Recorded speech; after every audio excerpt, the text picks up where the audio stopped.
Straight through, huh? I am in the office of Mr. Theodore Pratt in Del Rey. The day is Sunday. The date is April the 1st, 1962. The time is 5 o'clock in the afternoon. And I don't know anywhere in all of the world that I could come to get better, quicker, and more complete information on the subject of the Barefoot Mailman who trundled the letters up and down this beach before the turn of the century. Mr. Pratt, tell me everything you know about the Barefoot Mailman. All right, Mr. Hughes, I'll try to do that. I can explain that fairly well to you, I think, or at least I'll attempt to. And if I go on too long, you just tell me that among the most colorful postmen of all time were the Barefoot Mailmen of Florida, who once carried the mail along the southeast coast, walking barefoot along the only road then in existence, the ocean beach. Because I'm the author of the novel, The Barefoot Mailman, I'm supposed to know something about it. And perhaps I did learn a little from nearly a year spent in research, accumulating more words of notes than finally went into the book. I did that way back in the 30s when I first came to Florida. I heard of the Barefoot Mailman, and I thought, well, now there's something that I never heard of before. And I investigated a little, I asked some questions, and I finally realized, it was several years before I really did, that here was material that a writer runs across once in a lifetime. Mm-hmm. And then I really went to work on the research of it and spent nearly a year doing it. I mean, off and on, not every day. And I traveled from Coral Gables up to Jacksonville, to every library, to every person that I could talk with. I talked with over 100 pioneers, and I went into every library that existed in those days, and they weren't very good in those days. No. One thing about it that I think is at least interesting to me, the mail was first carried all the way from Jupiter to Miami. In my book, I have it just from Palm Beach down to Miami. Then for a time, it was carried from Palm Beach to Miami, and then for a greater time from Hypoluxo to Miami. And that is the period that the old-timers remember, that when it was carried from Hypoluxo to Miami. And many of them told me that it was never carried from Palm Beach to Miami. Well, even if it weren't, for the purposes of a novel which I wrote, it doesn't matter. I'm trying to describe and tell of what happened in the spirit of the times. But it actually was, for a time, carried from Palm Beach to Miami. It wasn't long, but it was carried that way. And even when it was carried from Hypoluxo, at times it had to be carried from Palm Beach because on the bad days they took a sailboat usually down the lake to Hypoluxo where the post office was, you see. But on bad days when there was too much wind or not enough wind or the weather was just awful or hurricanes, they couldn't sail a boat down, so they had to walk it on that interim space in there from Palm Beach down to Hypoluxo. There's been a great deal of confusion about that. And as I say, the old-timers remember only when it was from Hypoluxo because it was carried there for the greater period. But actually, it was carried from Palm Beach for a time, and off and on, always. Well, I'll go on a little about telling what they were to the people who may not have heard of them. Because my book is fiction, as I said, some people do not believe there were real carriers of this curious nature, but there were. Even though the Post Office Department itself in Washington lost the records of them. I wrote to the Post Office Department 3 times, begging them to search their records, and they searched 3 times, and they couldn't find one scrap of information. No sign of it. Huh? The only record they have now is a copy of my book after I wrote it, which I sold them. Well, you performed a service there. At least that, yes. Well, it was in the early 80s that the mail was carried all the way from Jupiter, as I said, north of Palm Beach to Miami by these barefoot carriers who made contracts with the government to do this work. And they were paid varying sums of money, amounting from $300 to $600 per year at different periods. In the middle 80s, when a narrow gauge railroad was built from Jupiter down to the head of Lake Worth, called the Celestial Railroad because its stations were Jupiter, Mars, Venus, and Juno, the mail was carried from what was then Palm City and is now Palm Beach south. Still later, as I also said, it was carried south from Hypoluxo. Dade County then extended to the St. Lucie River, including the present Broward and Palm Beach counties, and was about the size of Massachusetts. The reason the carriers walked barefoot was this. It is easier to walk on soft, giving sand barefoot than with shoes. Additionally, the hardest part of the beach, thus the best for walking, is down where the surf washes the sand. So they took off their shoes and slung them over their shoulders in order not to get them wet. It took the carriers 3 days each way to walk the 66 beach miles between the Palm Beaches and Miami. They carried matches and a small frying pan in which they cooked potatoes, salt pork, grits, and a few other things they also took along. Mostly they lived off the land, fishing, finding turtle eggs in season, gathering oysters, and picking wild oranges from abandoned groves. Coconuts also furnished their drinking milk. Sometimes when they caught more fish than they could eat at the moment, they carried the extra fish in the mail sack. And when people complained that their letters smelled, the mailmen were not very impressed. In the late 70s, the government had built houses of refuge along the Florida coast, which acted as weather observation stations, and whose crews rescued wrecked sailors. One of these was located on what is now Delray Beach, where I live, another at Fort Lauderdale, and a third on Miami Beach. Sometimes the mailman stayed overnight in these. When he came to rivers and inlets, the mailman had a skiff cached in the dense jungle that grew on their banks at that time, and he simply rowed across. When he reached Miami Beach, he rowed or sailed across the bay to the south point of the Miami River's mouth at Brickell Point, where the Brickell family had a general store housing the post office. Here he stayed overnight before starting back the next day. When the mailman arrived, a conch shell was blown to inform the community. At the dances called plays held at either end of his trip, the fiddler played on a violin made from a large coconut. I could never find one of these and often wondered if any still exist. Sometimes people accompanied the mailman on his route. These were called foot passengers and paid him $5, which included the passenger's food along the way, such as it was. One passenger, disgruntled because of the rugged conditions of the trip, later got back at the mailman. He sent money to a friend in Miami asking him to mail back, during the hottest part of summer, 6 heavy coconuts. The mailman dutifully toted these all the way along his route, even though the regular mail sometimes weighed 20 to 30 pounds. The mail was carried this way until the early 1890s, when crude limestone and shell roads were built, notably from Fort Lauderdale to Miami. The mail then was transported part of the way by wagon and coach. In the middle 90s, of course, Henry Flagler extended his railroad all the way to Miami, and the era of the Barefoot Mailman came to a close. Over the years, there were probably several dozen men who at one time or another carried the mail in this way. When I was writing my book in the 30s, several of these were still living, and I talked extensively with them. The late Charles Pierce of West Palm Beach, father of Charlie Pierce, president of the First National Bank of Fort Lauderdale, was one of the Barefoot Mailmen, and Chuck Pierce, the son, was generous in letting me read his father's journal as part of my research. Another real Barefoot Mailman who died only a few years ago was Dan McCarley of Lantana. From Mr. McCarley, I learned the exact technique of beach walking the mail, and this was quite an interesting thing, at least it was to me. I bring it out in my book. There was a special technique for this to keep the legs springing and prevent them from tiring. It came from the fact that there is, of course, a slant to the beach, and walking on a slant is tiring. So the mailman, when walking south, made the stride on the right leg on the higher part of the beach just a little quicker than the left, so the steps were equalized. When going north, he reversed the process. When a carrier or a foot passenger had mastered this technique, he was called a good beach walkist. I thought that was a wonderful term. Yeah. Well, these extraordinary mailmen walked nearly 7,000 miles each year, usually under a broiling sun, sometimes through hurricanes. Virtually nothing could stop them. One thing that did was a Spanish wine ship wrecked on the coast. When the wine casks were washed ashore, the entire local population, including the mailman, sampled them so enthusiastically that the mail didn't get through that trip. Another thing stopped the most famous of all the Barefoot Mailmen, James E. Hamilton, who lost his life carrying the mail. Hamilton, like most South Florida folk at that time, and the present day, was not a native of the state. He came from Cadiz in Kentucky. In a handwritten account kept by the Roy Garnett family of Hypoluxo and shown to me, Hamilton is described in this way.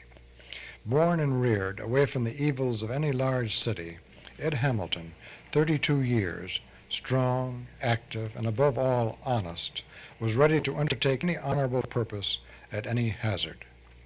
In my novel, I use the factual incident of his final hazard in fiction form. On October the 11th, 1887, Hamilton, with his mail pouch slung over his shoulder, arrived at Hillsborough Inlet at what is now Pompano. He looked for his skiff there and found that someone had taken it to the other side of the stream. The river was in flood after heavy fall rains, yet Hamilton had to cross. The mail must go through. He hung his mail pouch on the branch of a tree, stripped, and entered the swift-flowing stream to swim across to get his boat and return for the mail. He never reached the other side. He was never seen again. His mail pouch and clothes were found a few days later, but it has never been known exactly what happened to Hamilton. He may have been carried out to sea and drowned by the swift current. Alligators or even sharks may have attacked him. There is a bronze plaque in his memory on the grounds of the lighthouse at Pompano, which reads, "In memory of James E. Hamilton, U.S. mail carrier, who lost his life here in line of duty." I visit that plaque. It's a rather sentimental thing with me every once in a while, and I just say hello to Mr. Hamilton, because he was really the main character on which my book was based. I mean that sincerely. The murals in the West Palm Beach post office depicting 6 scenes of the Barefoot Mailman carrying the mail along the Florida beach, and painted by Stephen DeHanas, and using the figure of Charles Pierce for a model, have been recognized as fine as any in the country. They're beautiful. They really are. They're extraordinarily good. And there's a little bit of confusion about that. Many people think that those murals were done after I had published my book, but it so happened that DeHanas was down here working on those murals at the same time I was collecting my material for my book and was away. I didn't know he was doing it. He didn't know I was doing it. Each one of us could have saved ourselves a horrible amount of work and research. But he had a wonderful result, I think. Both of you saw great possibilities in the subject. That's really the way it came out, yes. Now, there are 2 things about the operation of the Barefoot Mailman that plague me, and always have. Item number 1 is, if you lived in, let us say, Hypoluxo in those days, before the days of the Barefoot Mailman, and you wanted to send a letter to Miami, what did you do? This is before the mailman or Before anything? the mailman. In other words, what brought the mailman into being? Oh, I see what you mean, yes. Well, before that, it was a torturous process. You had to just simply catch somebody who was either going north, usually I think it was south, which is rather extraordinary, to Cuba. And there, the mail was sent by a steamer to New York. It was, of course, a pretty roundabout deal. So when Miami began to get settled a bit and people started to move in there somewhat, there was a need for a better or some kind of a sensible mail service of some sort, not go to Cuba and all the way back just when somebody happened to be coming. So the government then investigated, and at the wish of the local people, as I remember the research on it, they appointed a man here to carry the mail on foot from Jupiter, when it was first established, down to Miami. That's the way it began. Of course, if you wanted to do it the hard way, you could have, in those days, you could have sent it up through Titusville to Jacksonville and then taken that railroad that ends with Key West from Jacksonville down to Cedar Key and put it on a boat down to Key West and then up to Miami. You could have done that. I believe that was actually done. I believe it was, yes. Yeah. Some of my letters today go just about as far around. Well, that occasionally happens today, yeah. The other thing that plagues me about the Barefoot Mailman is the skiffs. They're always there, except in the case of Hamilton, who couldn't find his. But how did they get there? Where did they come from? Well, I believe they simply sailed them down the coast, trailing them behind a schooner or a sharpie. They had sailing boats in those days. Landed on the beach, and then brought them up the inlets into the rivers there, or the inlets, and then cached them there for the mailman to use. Well, if they had inlets, then I keep wondering why they even started the Barefoot Mailman. Why they just didn't sail down. They couldn't apparently sail. There was no inland waterway. No, there was no intercoastal waterway. The inlets I'm speaking of it's like Hillsborough River. There weren't any dug inlets, you see. The Mailman is the first of a trilogy of novels. The second one is called The Flame Tree, which takes up Flagler moving into the Palm Beaches and building the great Royal Ponciano Hotel and running that railroad across there, which the pioneers could never determine or decide where it was at the moment. And then, of course, Bradley's there, and later on the Breakers, and all that fabulous era of Florida that will never be seen again, a private railroad era that is gone forever because of our present taxes. And then the third novel in the trilogy is The Big Bubble, that carries Florida and the coast here up through the 20s when the real estate boom came, and I use in a fictional way, the character of Addison Meisner, the great architect of the time, as the chief character in the book. And those three books tell the story of the Florida coast here in a period that is only 40 years. There's only 40 years in there. It's extraordinary, from frontier, semi-tropical wilderness to, well, let us say, supposedly sophisticated modern times. You might be interested to know what the difficulty a novelist goes through to get his material in connection with Bradley's. When I wanted to do Bradley's, I'd never been in it, you see. Never in my life, I just knew of it. And of course, Bradley then had died, and in his will, he had the provision that that place was to be torn down, razed to the ground, to green grass, nothing else, a park, which he donated to the city of Palm Beach.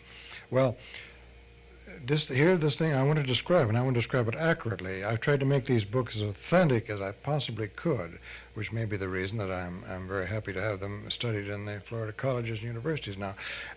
I wanted this down to even feet, you see, where I described the rooms as you went in there, and how to do it. They didn't want any publicity on this thing. The family wanted it eradicated, finished, done with. Well, it so happened that I had made a talk at a women's club, and the wife of the lady who had asked me to make the talk her husband was the contractor who was tearing it down.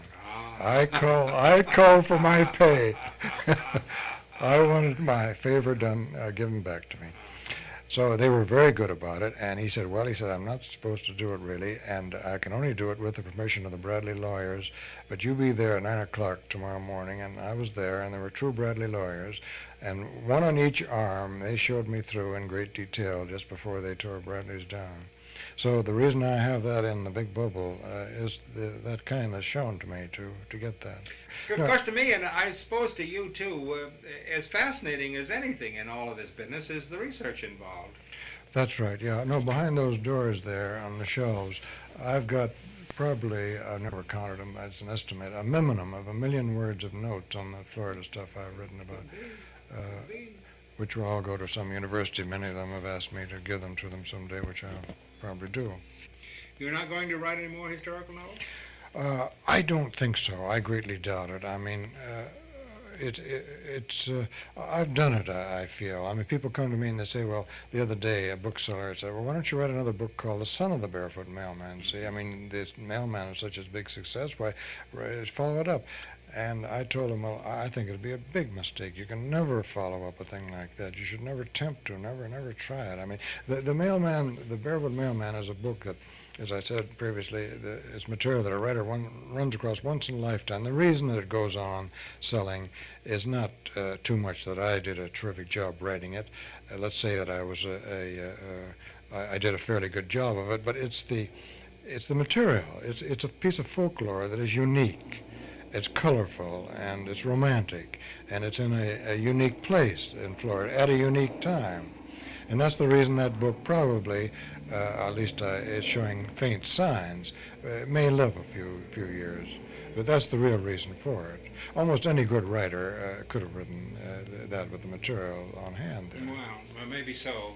It would take a special sort of fella to dig it out. Let's say it took somebody with some feeling and affinity for the time and the place. That research is the fascinating thing to me. Well, you and I run across the same thing exactly, I gather. I mean, it used to drive me absolutely mad. I mean, and I go to the meetings of our little Palm Beach Historical Society that Jim Knott heads so well, and I still have some of these old timers come up and say, it didn't happen that way. And I said, well, how did it happen? And they told me, and I said, well, 6 other guys say it happened the other way. See? Well, sir, I'm very grateful to you for seeing me. Well, I'm very grateful to you. Now, look, we've got time. We don't have to be over to our friend's house until 6:30. It takes us 5 minutes to get here. How would you like to have a drink?